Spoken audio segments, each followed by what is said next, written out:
Hi guys! Hello again. Back again. This might be the last video that we're able to do, isn't it? Before I think so. you leave today. Yes, Aw. because we'll hang out for a while and I've got to go home. Yeah. But Laura's going to be back in a few weeks' time, aren't you, for a weekend? We might even perhaps do it at the end of January, and then perhaps I could watch it by then if I can get a wiggle on with the book. We'll see how we do. I will try over Christmas to read as much as I can of it. Fabulous. Okay. We'll see. Perhaps. We'll see what happens. Yeah. Cool. But in the meantime, we want to talk about a topic that it's quite interesting topic, I think, and it's our love for stories where there are love affairs that don't work out. I've got a real love for couples who desperately want to be together, but the circumstances just outrun their ability to be together. And I've got a real thing, thing for that. The one that we both absolutely adore, which we have just discovered is not in my DVD collection. I had a DVD copy. I had a special edition DVD copy, and it's not in my DVD collection. Shame on you. Either that, or when I've had somebody over, somebody's taken it or something. I don't know, or I've lent it out and I've completely lost track of it. That's also a possibility. But that's Brief Encounter. Yeah, it's a wonderful story. It is the example of the untenable love affair, and I love it so much. It's got some of my favorite things: Rachmaninoff, trains. Amazing acting, beautiful writing, and it's just wonderful. I love that film. So what it's about is that there is a woman who is at a train station. She comes into town. Called Laura. Yeah, she comes into. Why I like it. She goes into town. She goes to the cinema. She runs her errands, and then she goes home to her husband and her kids. Yeah, and everything's fine.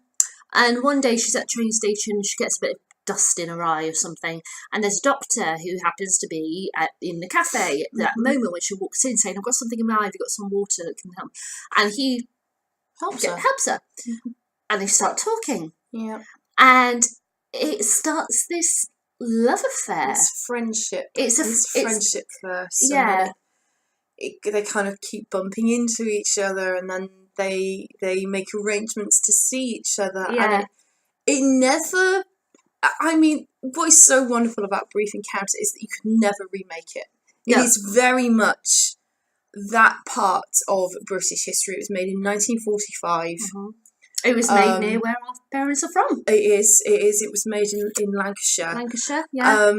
And it's funny because it's meant to be London, and they've put up signposts or something that say in London, but then they've actually got the actual genuine signposts that they took down in the corner, and it's in the shot, and you can see the Lancashire places. It's so funny. It's a wonderful sort of evocation of British class values as well. True. Because you've got Alec and Laura, you've also got the guard and the barmaid and their love affair, and how it's sort of lovely how those two working class people they come together eventually, and she's very flirtatious. She's very sort of condescendingly flirtatious with him. She is, yeah. And but he aren't you lovely? Yeah. And there's the classic line, oh, look at me Banbury's all over the floor, after he knocks them over by accident. Yeah. And it's funny, it's sad, it's quaint incredibly and nostalgic. It's the bit near the end, I won't say exactly what the situation is, but they're both in the cafe, and a woman walks in at the worst possible moment, who Laura knows, and sits down with them, and she's talking about chocolates and shopping, and you can feel the tension between them, and it's wonderful. Yeah. Wonderful moment of the film. It's so British as well, because neither of them say to her, just go away. Yeah.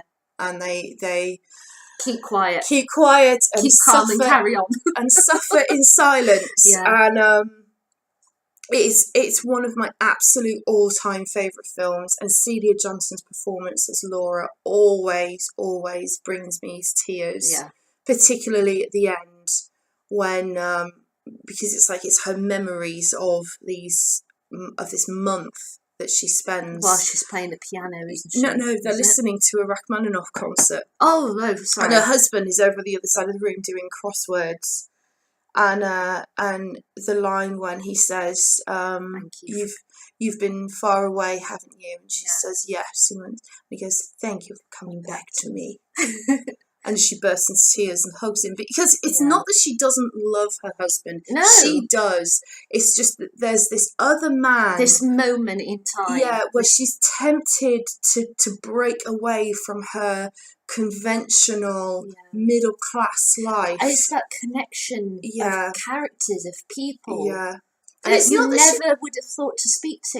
And it's not that she doesn't have any connection with her husband, because she really, really does. Yeah. It's just they have a loving relationship. They really do. Yeah. They're just married, and they have been married for years. Yeah. And Alec comes along and kind of wakes her up a little bit. Yeah. And he himself, I mean, we never meet his wife, but he has a wife and he has children. Yep. And they decide that it is not worth the pain that their spouses and their children would suffer. But don't for them to be and together. the thing that I love about this story is it's their decision that this is wrong. Yeah. This shouldn't happen. They make the conscious choice to cut off from each other. Yeah. Completely. No communication, no letters, no lingering feelings. No. This is it. Yeah. They will never see each other again. And you know that. And I mean, obviously, it's all obviously a parable for Noel Coward being gay. True. Yeah. It's but it's beautiful, and it never ever fails to move me. I love it. Anyway, you talk about your feelings for it, because I've been rabbiting on. Sorry. I love it too.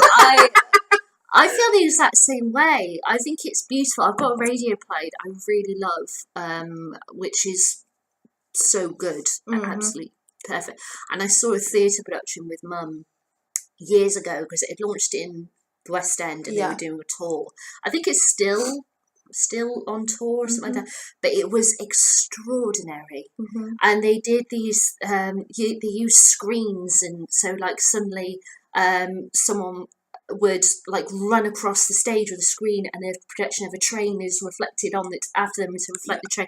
Or when she was taken with emotion, you'd actually the lighting of the stage turned to waves, and she actually went whoosh, and you heard crashing waves and such. It was extraordinary, and how it brought certain aspects of the story to life in a different form was wonderful, and it helped me explore the story further.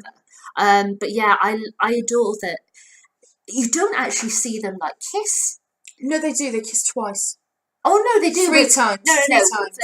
With the train, don't and they? At the flat. And at the flat, yeah. But then it's amazing, isn't it? Like at the moment where sexual congress could happen, is the moment she flies. It's like, she'll kiss, she'll say I love you, she won't go further. But she cannot cross the barrier into physicality. That's what I was just about to say. The fact that it's so interesting that there isn't anything further than that. Yes, it's they had maybe felt something, a stirring in their heart or something further for each other, but they don't go beyond that. No. It's so interesting, a piece. It's so. I mean, I personally believe it's David Lean's masterpiece. I really do. Yeah. I liked Lawrence of Arabia. I liked Dr. Zhivago, but to me they were both too long and too kind big. of clunky. The scale was very large for both of them. But Brief Encounter for me is his best film. Yeah. I love that film. Yeah. I never and I like the really bitchy flat, the guy whose flat it is, and they go to Stephen something. I really liked how Noel Coward showed what society's attitude to Alec and Laura would be if they were together. and that shame and that guilt would tear them apart. Yeah. It would tear them apart. It would, yeah. And it was, it's great. It's so good. And I absolutely, it's beautifully shot, beautifully constructed. But I love the use of the trains. Yeah. Because it's what brings them together. Yeah. It's what tears them apart. It's not just a convenience of travel. Yeah. It is their meeting point for many, many occasions. Yeah. And a decision that at one point she tries to make, it can become a very dark place. Absolutely. She nearly does something very foolish. Yeah. But not foolish, because it's not foolish for her in the moment, but it's permanent. Yes. It's as permanent as it gets. Yeah. But like, one of my favourite shots in the whole of movies is the shot where she gets on the train and he's holding her hand, and they've agreed that the next Thursday is the last day.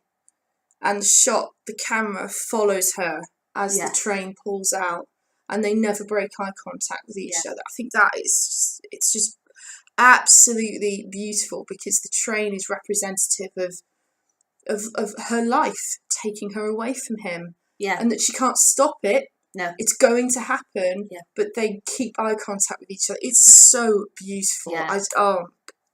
That film is it's one of my favourite of all time. Yeah. See, right now this is the point where we can hold up. Yeah, sorry. Because we don't. Yeah, because that DVD copy has gone astray. So let's pick the first one at the top of the pile, and that's one where we love the film but we hate the book. Atonement. We both hated the book. There was something just wrong about it. But we love the film. I love the film. Joe did so well making this film. Yeah. The cinematography, the music. And there is a link to Brief Encounter, because they used that, the way that, the upper class way that Alec and Laura speak. Yes. They used that as a basis for... and again, kind of the eye-breaking stuff and something. The bit where she jumps on the bus. Yeah. That's it, isn't it? Yeah. It's that same idea that you can't stop life from separating these two people, and he runs after the bus. He does. It's so gorgeous. Atonement is set. What? It's the 1939. No, 1939. It is 1939. Yeah, sorry.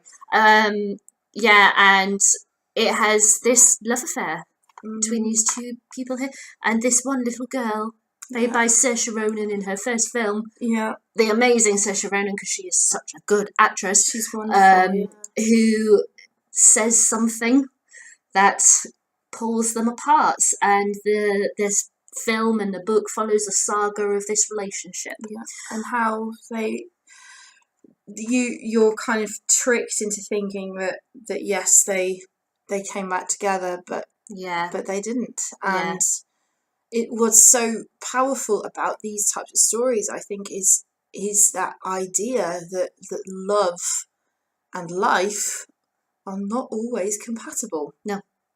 And it's so sad. Yeah. Which is why I fucking love them.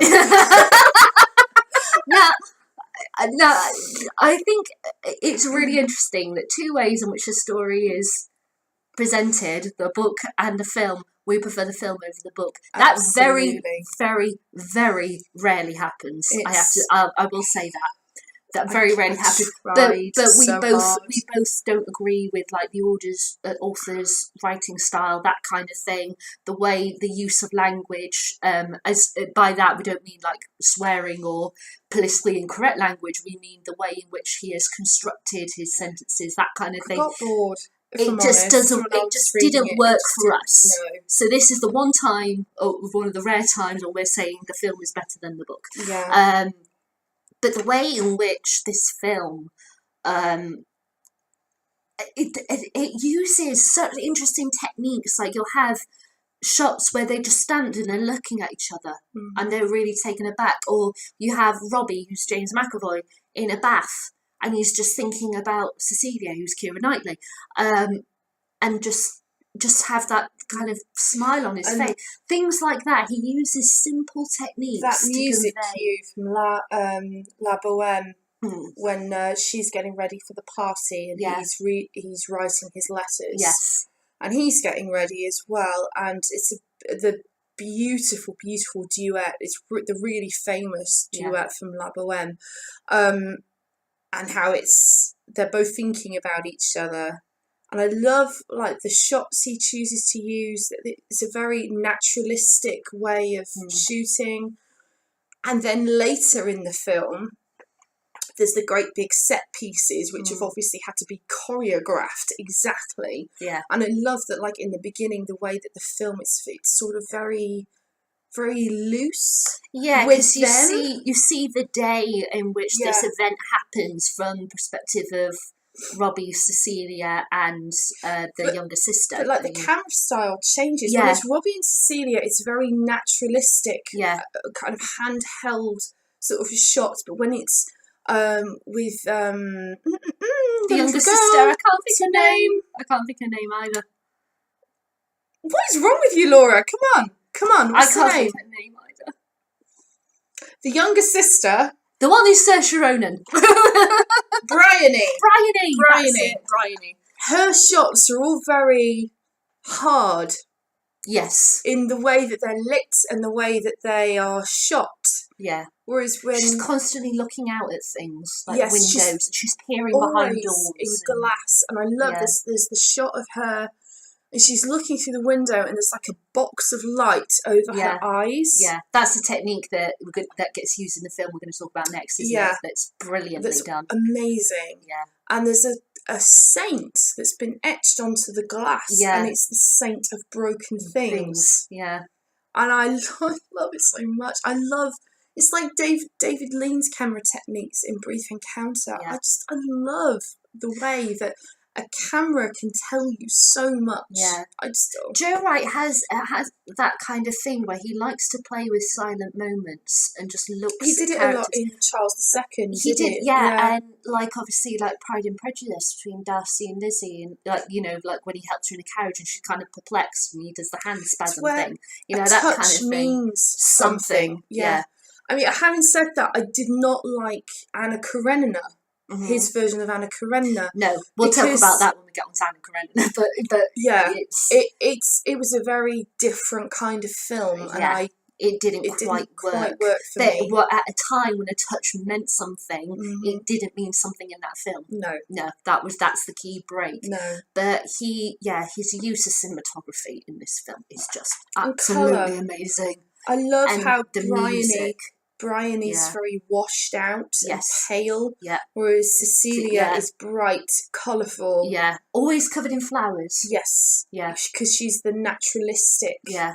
And how Bryony never changes. No. She's always got the same way she wears her hair, even as an old woman. Yeah. She's still got that kind of rather severe hairstyle. Kind of split with a slide at the side kind of thing. And obviously as time goes on and the things get revealed and what the ending means. Yeah. It's like a wave hits you, and Joe Wright does this brilliant thing where he uses a silent moment of them on the beach as his ending. Yeah. You're not flooded with loads of information, it's just a moment. Yeah. And it's beautiful. It's absolutely so he uses silence perfectly in this film. And the soundtrack for this is awesome because how it's about things that are written and things that were said. It's been done like a typewriter. Now it's beautiful. A typewriter, especially in the 1930s, were heavy and clunky and and how that gets built up into this beautiful score. Dario Marianelli is such a genius. Yeah. I mean, like I've said to you before, his score for Pride and Prejudice, I've watched, I don't even know how many times I've listened to it even. I love that score. Yeah, it's so beautiful. Georgiano is like one of my favourite tracks on that. And that's summer to me. That's a summer. Oh God, early summer morning. Early summer morning with a cup of tea and a book and just taking in the day. Absolutely, I love that score. Yeah, but no, that was Atonement. But this love affair, it's so realistic as well, I think, in to do with how they feel at certain conflicting moments. How there's that great scene when Robbie and Cecilia meet adult Bryony, and how the actors play off of that, Yeah. and how, as I said, a touch means something. How Cecilia just has to touch his face and go, "Come back to me," and he's able to pull himself back from the state of mind that he's in. My favourite scene is the scene when they meet in the coffee shop. Oh, I love that scene. It's so heartbreaking. And there's the gentle touch on the hand. And there's these silent moments and when a touch meant something. And when it's the constraint of not being able to say how you really feel. Yeah. And I'm a sucker for that. Yeah. I really am. All right, let's go on to the next one. Oh. A very interesting one, but it's one of my favourite Scorsese films of all time. It is my favourite Scorsese. I think it might actually be my favourite. Because he's had some great stuff, but this is other level. The Age of Innocence. The Age of Innocence is just... I rediscovered this film about 6 months ago. I hadn't watched it in years, and I put it on, and I was like, this is the stuff. Yeah. I love this film. It follows a man called Newland Archer in 1880s New York, played by Daniel Day-Lewis, and he is engaged to May, played by Winona Ryder, and everything's going along fine. They're engaged and everything, and then suddenly, into their world, into their stratosphere, comes May's cousin Ellen, played by Michelle Pfeiffer, and she is a woman who is married, but she's looking to get a divorce, so she stands out straight off for that. She used to live with the family in the area, but obviously when she married, rather young, she went off, so she hasn't been in that society. And there's a wonderful moment right at the beginning of the film where he meets her, and they're at the opera, and she's like, I remember when all of these people were young boys running around, scraping their knees and such, and it's wonderful how she looks at them. But she has opinions. She arrives late at parties and meetings. She wears that bit when she arrives late at the dinner and she's wearing that stunning bright red dress in this sea of white and black. It's stunning. And they have a love affair. If you want to see the power of cinematography, this is the film to watch, because the colour, the use of the camera, the production design on this film is absolutely extraordinary. Yeah, totally agree. I think it won an Oscar for that, didn't it? I think the costume designer won an Oscar, certainly. But the performances are wonderful. I mean, Winona Ryder. I think she was nominated for an Oscar for this film.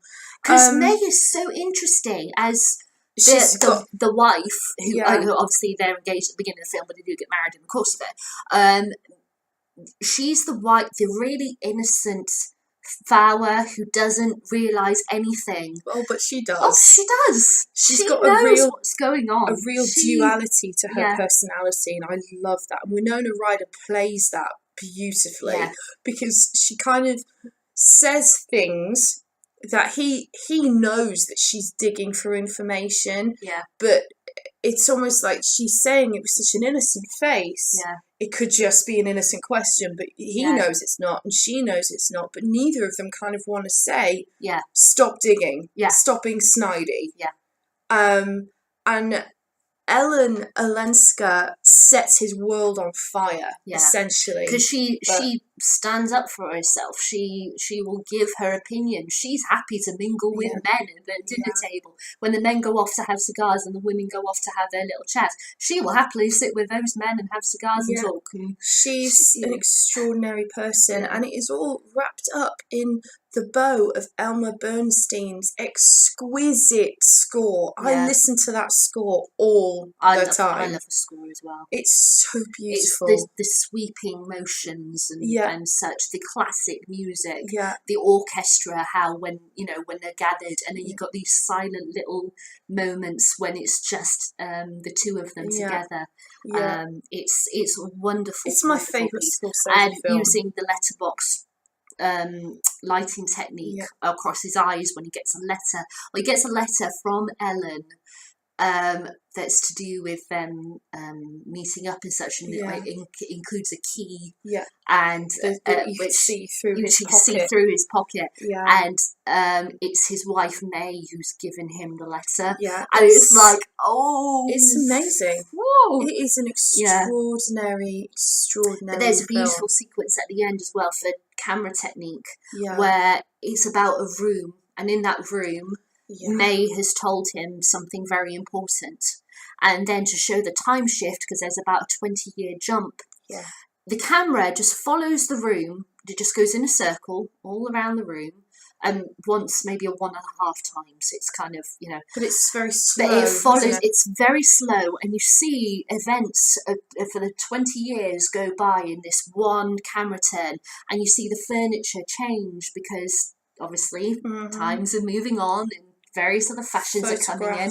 Photographs change on the mantelpiece. And it's a very, very clever technique to show time pass. It absolutely is. In a period but piece, it's especially. so beautiful. Like, I cannot.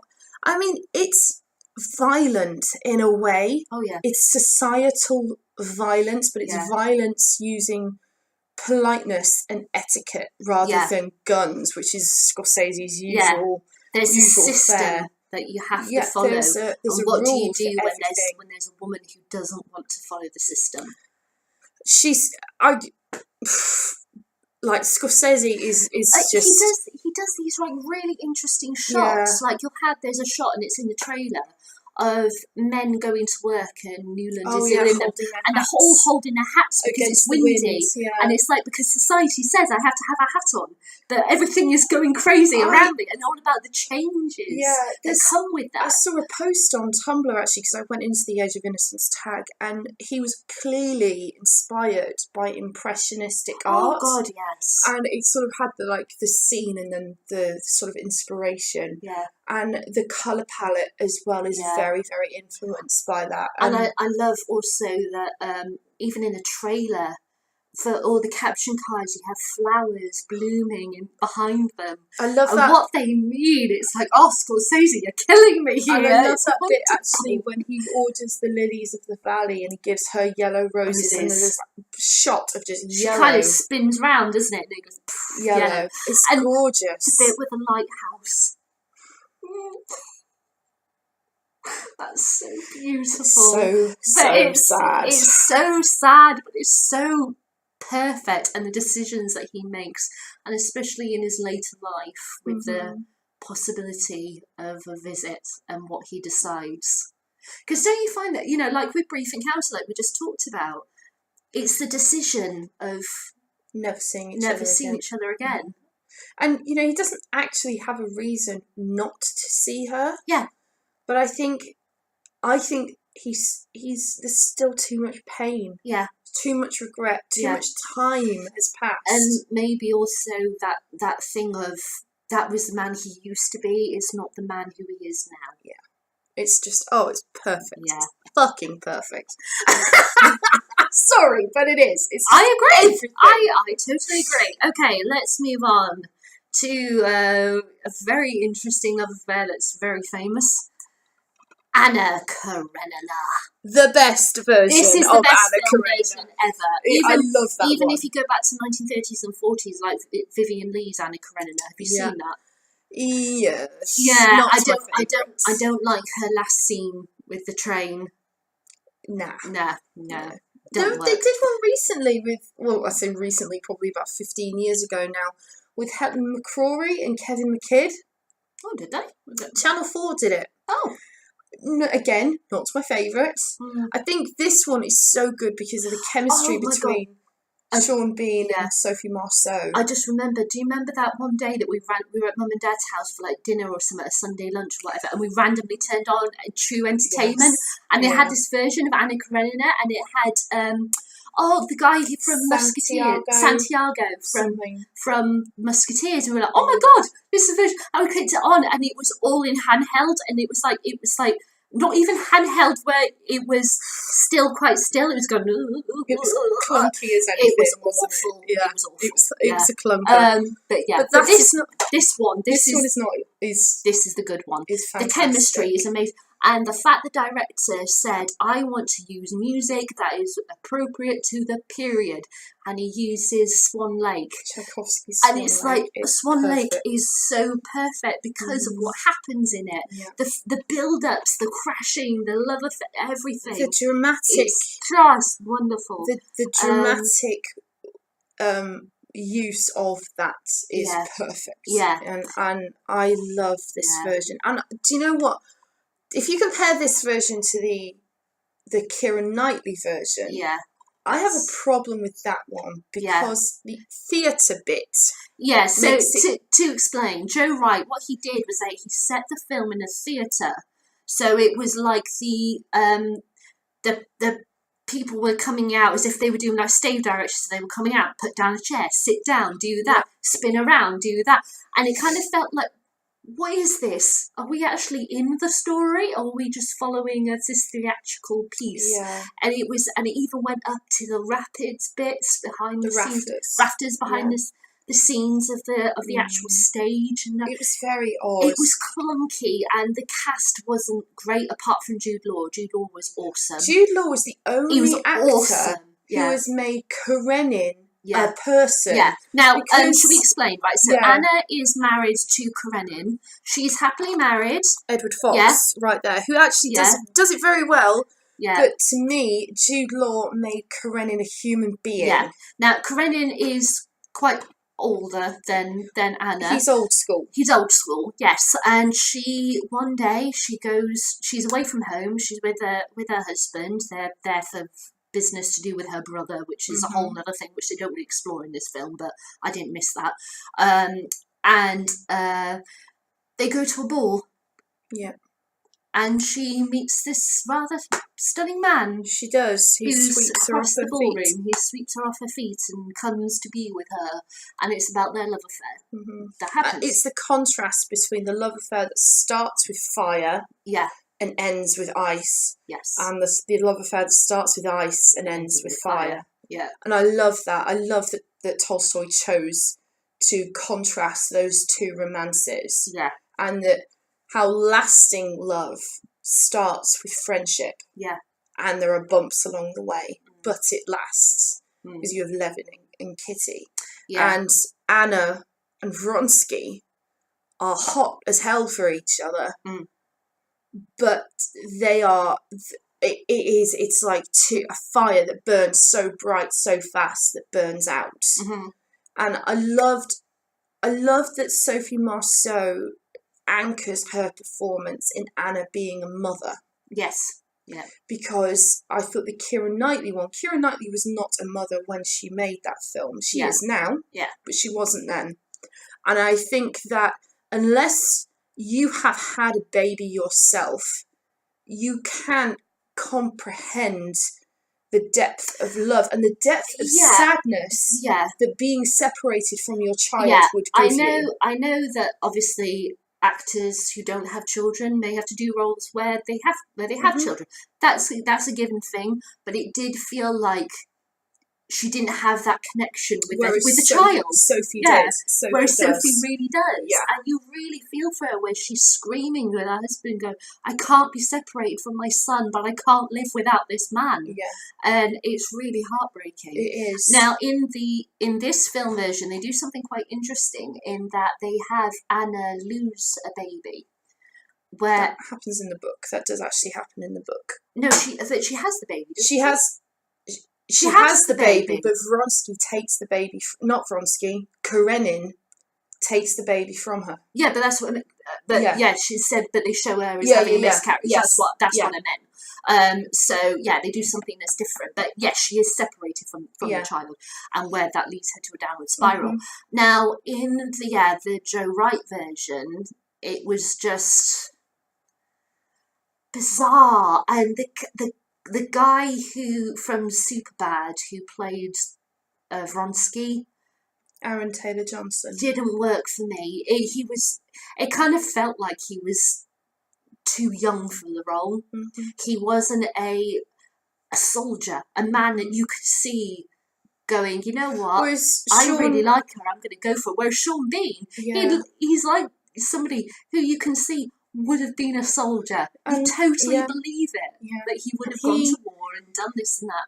And yes, he's a young man, but he's still a mature man. You see, as Anna degrades, so does he. Oh, yeah. He really, really goes through hell for her and with her. And then at the end, he goes to war because he wants to die, not because he wants to fight for Russia. No. And I love that film. Yeah. That is so beautiful. The Toby Stevens Vronsky, the BBC radio drama, which I recommend, I really like it, is interesting. I like his Vronsky. The woman who plays Anna, I can't remember off the top of my head, sometimes her crying really annoys me, because Anna cries a lot in the book, just as in the film, just as she does in the radio play, but her particular style of crying, it's quite... and I like how kind of thing, and it's like, I can listen to that for a bit, not for 3 hours. I like how that I like how that version explores Anna's drug addiction as well, and it's sort of like Tolstoy doesn't judge Anna, at all. He realizes, she's so depressed, she needs a thing. It's like in War and Peace, Pierre's first wife, and the decision that she makes at the end of the book. It is what it is. That's what he wrote. And it's interesting because Anna's always been kind of quite controversial in regards to Anna does what she does at the end of the book, but some people have seen it that she's being selfish and she should be thinking of her children, and then other people see it as, no, she's in serious pain. She's in horrific pain. Yeah. And I think she's gone as far as she can She has, and there is no way back. There is no take back. Even from a societal point of view, she has left her husband. She has left her children. She is dead as far as society is concerned. There is that amazing shot which is in this where she tries to go to the opera, and everybody is staring at her, and no one's staring at the stage. At the stage, the people that are performing, and it's really interesting how they explore the hypocrisy that Vronsky can go out. Vronsky can be social. Yeah. No one bats an eyelid, but Anna cannot. Yeah. That kind of thing, that the woman is always to blame. Yeah. But I love that they do love each other. It's just so hard and so painful. Yeah. And it's just not, it doesn't work. No. And bless them. Bless them both. Okay, we've got 3 more left. So next one is one that we've talked recently about. We talked extensively. We want to talk about it again because it's so beautiful. It's The Man in the Orange Shirt. Yeah, and these two up here, these two babies, I just broke my heart. Totally broke my heart. Yeah, it's just wonderful, this piece. Yeah. About these 2 men who meet because they're both soldiers in the Second World War. Yeah. And they fall in love.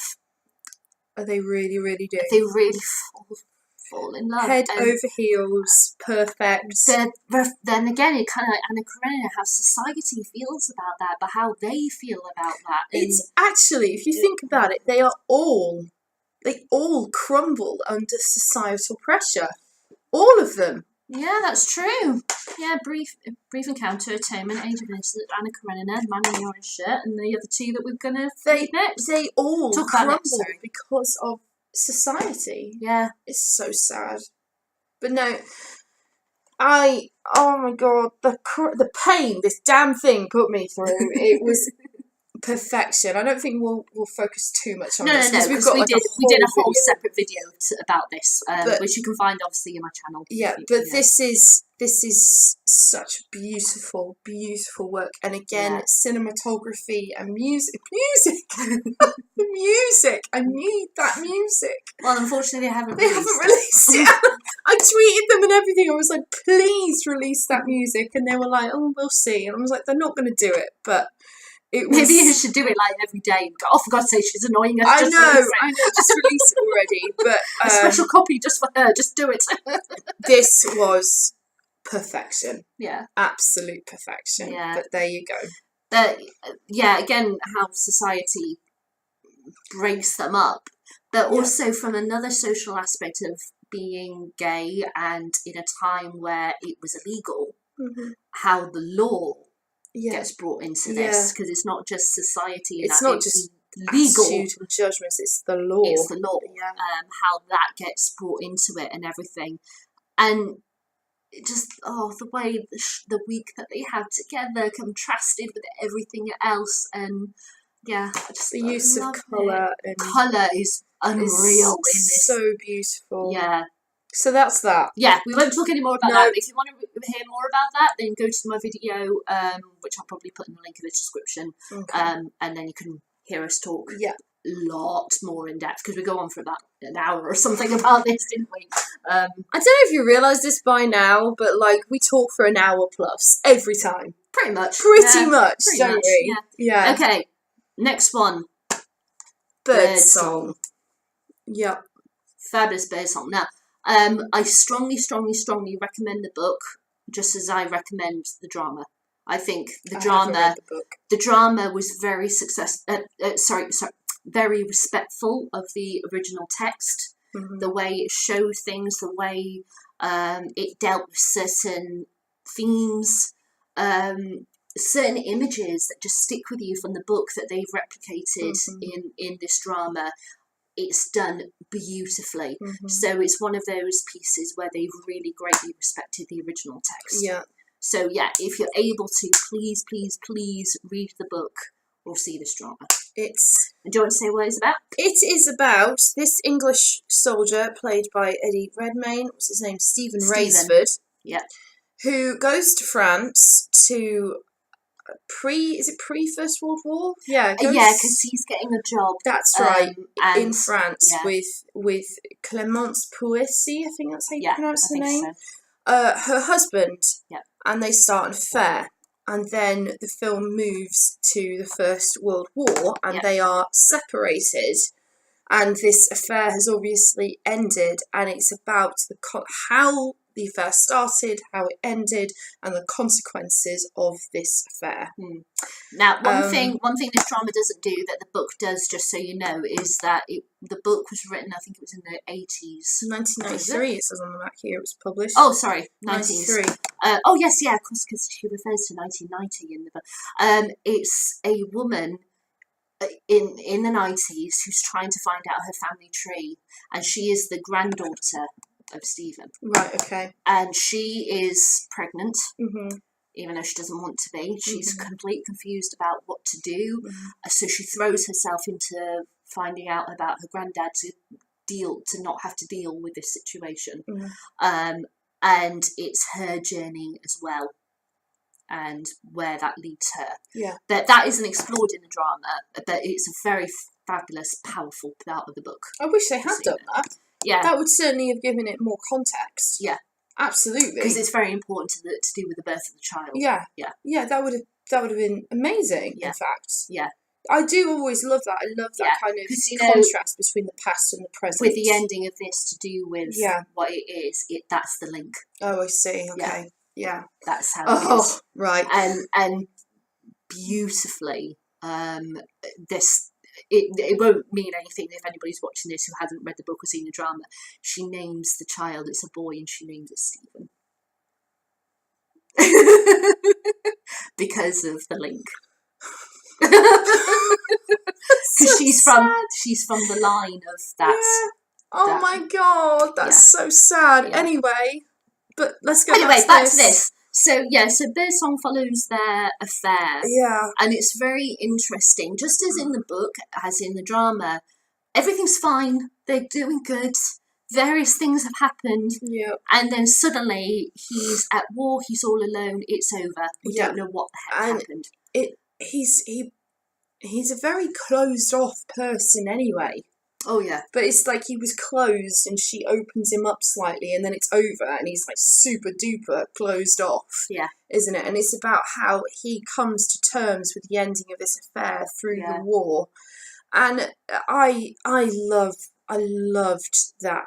I loved the use of music and, again, camera work, and how Eddie Redmayne can just seem to do like loads with his eyes without saying a word. These beautiful moments, like they're on a boat, or like a barge thing, and their feet touch. They're facing each other, and he's looking at her, and occasionally she's like looking up, and then she finally makes eye contact and stares, and their feet are just slightly touching each other, and it's like, ooh. That's all they need. Yeah, and it's just like, poof. And they, when they get together, it's in the red room. Yeah, and it's good. It's good. Yeah, I mean, Sebastian himself is quite graphic when it comes to the sex in the book, and what you see them do in the drama is exactly what happens in the book, the way it's described and all that lot, and the multiple occasions where you see them having sex here, there, and everywhere. It's just as it is in the book, but so they've been very respectful in that way as well. I love that it's like how he finds out what he finds out in the end, and how you kind of get the idea that he will be happy. It's just a different type of happiness than the one he wanted. Yeah, and it's interesting when you read the stuff with the granddaughter that she remembers him as being this man who was loving and that, but there were certain parts of his life where he would not talk about it. He would shut off. He wouldn't go near it. And that's why, exploring records, she finds out what she finds out. Right. But yeah, it's very interesting. Oh, it's great. I love it. That section and everything. But the way in which it's constructed, the way in which they play off each other is, it's beautiful. They've got lovely chemistry. Done. Yeah. Who knew that Newt Scamander and Fleur Delacour, that's it, I was like, yeah. Harry Potter. Can we, like, I don't know, no, probably not, because Fleur's a child, but I'm like, I wonder if Newt Scamander. I'm worried where that came from. I know, I was thinking, could Fleur be in Fantastic Beasts? And I thought, no, because she's like a kid in the Goblet of Fire, but, like, it's great. It's great. I love it. But yeah, I think Birdsong is so well respected. I'm going to see it for a second time on stage. I think it's in February. Or it might be April. Old title. It's a really old title. Birdsong. Okay. No, but there's reason for that title. Oh, well, I haven't read the book, so does the book make it clear? Should, you should read the book then. All right. It's to do. It's kind of a representation of various things. But the kind of clear thing was how the purity of it, the innocence of it, the beauty. And if you think about it, in war and stuff, there aren't really birds around, are there? I suppose not, no. It's about connection. Nature and all that. Nature and how, nature usually wins over everything, doesn't it? Okay, so yeah. So it's a mixture, it represents a mixture of things, but I really, really recommend the book. Yeah. You really should read it. Right, last one. Last one. And I'm actually going to hold up the book, not the film, for this one. Gone with the Wind. Gone with the Wind, when two alphas get in a cage called marriage and kill each other. Not kill each other, but emotionally kill each other. How do you have a marriage in society where society says that the man is in charge and the woman should be subservient, when you've got two alphas in the husband and the wife position? She's a tiger. He's a tiger. And they both just shatter each other, and they just can't be together. Yeah, and they have these full-blown arguments where they're like, doors are being kicked in and glasses are being smashed against walls and they're drunk and all this lot. It's craziness. But yeah, Gone with the Wind obviously follows Scarlett O'Hara and Rhett Butler and their relationship and how it forms over many, many years through the American Civil War, Scarlett is married 3 times before she marries Rhett, and has in the book, I think she has 3 children as well before she has child with Rhett. but in the film, she only has a child with Rhett, and follows their love affair from beginning to end. Mm-hmm. And it has some amazing stuff, like when she first sees Rhett and she says to her friend, he looks at me like he knows what I look like, but that might shimmy. Yes, he does. He's seen it before. Many times. Yeah. But, you know, that kind of thing, and it ends with one of the greatest quotes in American film history, where she realizes that she's in love with Rhett, and Rhett realizes he's not in love with her anymore, and he can't handle it anymore, so he goes to leave, and she's like, where will I go? What will I do? And he said, frankly, my dear, I don't give a damn, and walks out. And that was a big controversy for him to say damn. I think, and that time in films. I think it's actually it's a very different kind of untenable love affair, because the other ones that we've just talked about are ones that marriage doesn't happen, children don't happen, that they fall at the first or second hurdle, right? With this one, it's untenable not because of society, but because they are two alpha, selfish people, and Rhett makes the healthy choice of choosing himself. Yeah. He chooses himself over her, and in that loss, she realises that she has to stand up and be okay with herself too. Yeah. And it's a different kind of untenable, and you also have in this book, because at the beginning Scarlett is head over heels in love with Ashley. God knows why. Yeah. He's so boring. That Ashley is engaged to marry his cousin Melanie. Yeah. And you have this thing where you have, just like with May, of this character who doesn't know anything but knows everything. You can clearly tell. What are you reading? I'm just... Sorry, you just pulled a funny face. I just saw some blatant racism on the page there, and I was like, okay. But you have Melanie, who is the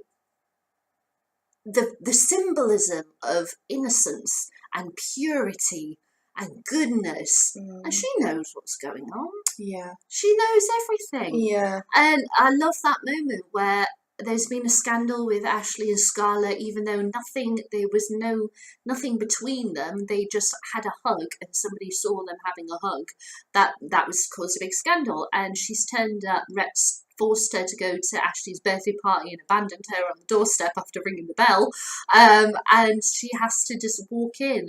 And Melanie, rather than screaming her head off or whatever, she goes up to Scarlett, kisses her, and says, "Thank you for coming, my dear. Come and help me meet my guests." Kill her with kindness. And she goes around to every person in the room, and they shake hands, and then they have the party.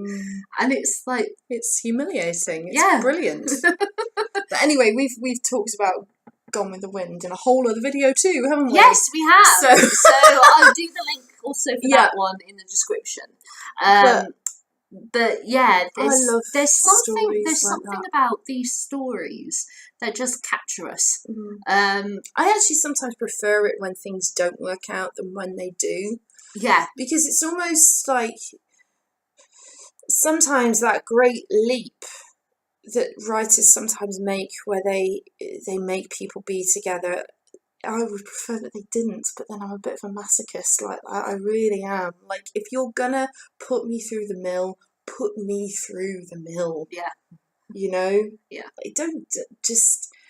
Like, we were watching Nicholas Nickleby. Yeah, yesterday. Last night. We watched it last night. We did. Drama that we like, not the terrible film. The thing is with that is, like, it's all... Dickens does this all the time. Everything is, like, neat. Of course it is. At the end. Everyone gets married, despite the fact that there's barely any character. It's the good guys win, the bad guys lose. Yeah. The bad guys either get thrown in jail or they die. And the good guys... It's true! Look at it. Look at every single Dickens novel that you can think of. And the good guys win, the bad guys lose. The bad guys get thrown in prison, or they die. Get married. And the good guys get married, and everything is sunshine and daisies and such. I mean, the only novel of his where not necessarily the good guys wins is Hard Times, because of the Grad Grinds. Yeah. They don't get their happy ending. Cece from who does. Yeah. She gets Sissy Duke. Sissy, yeah. She does, but the others don't. All I'm saying is I love love affairs that don't end well. I'm a sucker for it. And is it interesting that all of those, apart from obviously Man in Orange Shirt, because that's very modern, all of them are classics as well. Yeah, they are. They're all classics. Yeah. I've got to read more classics next year. Well, maybe that's something you can do. Maybe. That, We'll see. Yeah. We'll see. No limitations. And technically it's a classic in the horror genre. It is a modern classic. Yeah, classic. You can't. It's not just Dickens and Austen and all classic that stuff. Doesn't necessarily mean written in the 19th century. Exactly. So so you even by saying reading classics isn't a limitation. No. So but anyway, right. I think we're done. I think so too. That's our last video before Christmas. I know, I'm going home today. But we're going to see each other in a few weeks, aren't we? Yes, we will. Yeah, fabulous. And we'll be back and then. Hopefully I'll have finished it and watched the film. If perhaps we might even move it back to February to give me a little bit more time. Maybe. Okay, if you want to. We'll see. We'll see. We'll see. We'll see what happens. Yeah. But anyway. And we'll see you later then, guys. Right, and Merry Christmas, Laura. Indeed. Merry Christmas. And that until Happy we meet New Year. Again. Yeah. Yes. We'll see you later. Right, guys. Bye. Bye.